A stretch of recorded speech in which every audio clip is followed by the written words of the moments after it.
Mauri ora whānau. It's been a big day for me, just processing lots of emotions and things after today's experience in Kuta outside the hostel, sharing the beautiful Mauri kai with all the different people who came. It was my dream I had this vision a little while ago to create this space. It's pretty much essentially what it is, creating a safe space for people to share and to give and to connect and enjoy beautiful Mauri kai food that has some rich whakapapa or history connected to it, some deep intention through the gathering and the processing and everything that fish has taken to arrive to the plates and into the pukus of the people.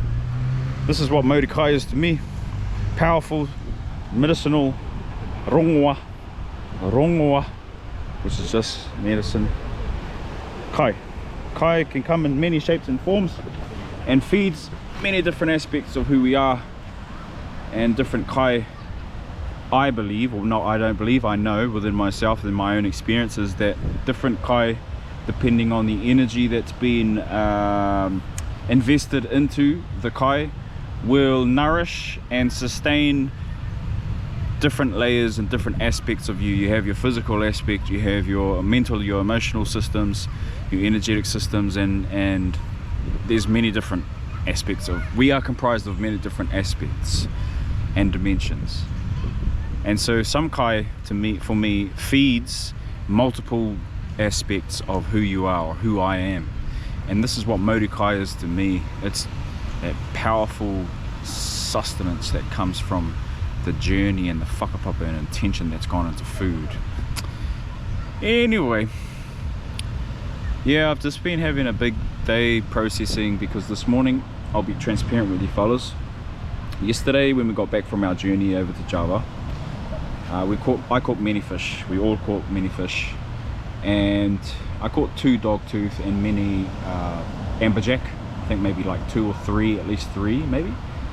And so I decided to take 2 dogtooth and 1 amberjack for because my intention was to have a big barbecue out on the street, was to be cooking outside the hostel, and heaps of people coming around helping out with whatever needs to be helped out with, just like creating space back in Aotearoa.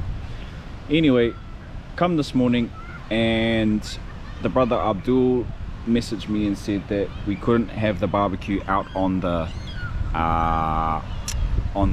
front of the hostel because of the security guard said that we weren't allowed to. And this was the first disruption in my day, because I had already spoken to him maybe a week, nearly 2 weeks earlier, talked about having this barbecue and said, yep, sweet as, no worries, no mention of any security guards or anything, because if I had known earlier, then I would have approached them and made sure that we could have it cooking on the street. Anyway, had to let that go, voiced that, and that was okay. And then came the morning, and the brother came, and I said I want to come and help prepare the food for the day, and I voiced this to him, all of these things that I'm telling you now, and it felt good to be able to express that in the moment. The brother understood, and then the brother mentioned to me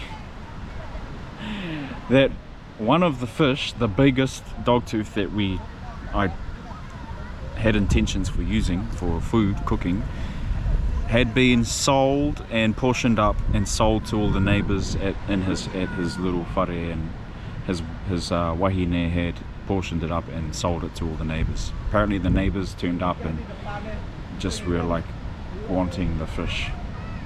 So then this really pushed my buttons, and yeah, without being even consulted or even asked about, giving the fish, I would have happily given them the fish if they wanted it. If they asked, I was happy to give them whatever they wanted. But to then come back to the whare to help prepare the kai, and one of the biggest dogtooth tuna was sold, been portioned up, given away and sold.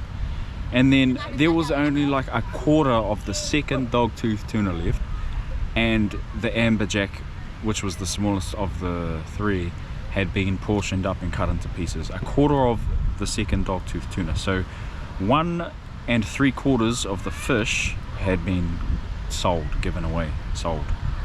I was like, wow, bro, this is just not the one. And so yeah, I just had to process this, and I told the whānau, I was like, bro, this isn't family. This is like, this is taking advantage. This is, yeah, no consideration and no respect. And so I had to drop into that and voice that, and we had a bit of a blimmin' kōrero about it. And then slowly but surely just managed I was just about not going to go into town and share the kai, but I managed to move through it, voice it all, and then we all came to a place of peace, and then we started cooking the kai, the fish that was there. And as that unfolded, the energy shifted, and it became light again. And then we ended up coming into town, and you would have seen exactly what we did. So I just wanted to share that little bit of a behind the scenes kōrero about the experience today, because I've never really experienced that before. It's always been primo as, dealing with people, and always genuine, and always, people are always usually honest when I'm communicating with them. So it was just a different dynamic to have this opportunity to feel the fire. I don't feel the fire very often, but straight up. Nothing rocks me very often. Like I'm real smooth when it comes to, like, just letting things go. But this got me. This gave me the opportunity to feel the fire and voice it. So I'm grateful in that aspect, and I'm grateful for that opportunity. And I really feel really grounded after this experience today, really strong, really in my mana, and like the brother that we've connected with in Ubud talks about the dark masculine. I don't know what to call it, but it feels like hearty mana, and like that real warrior, fierce, like don't fuck with me kind of energy, and I feel it. So yeah, I guess that's been my journey today, whānau, and that's what I've been really processing and moving through as well. But yeah, I think this was the tohu, or the synchronicity, or the sign for me in order to move on. I feel this is my sign to move on from Kuta, and also maybe just pull my energy back a little bit.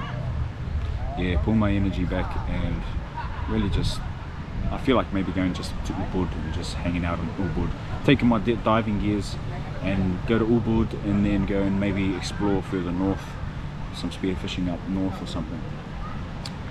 Yes. The journey, whānau, powerful.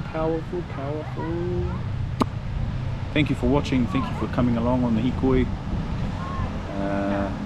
Yeah, just doing the mahi.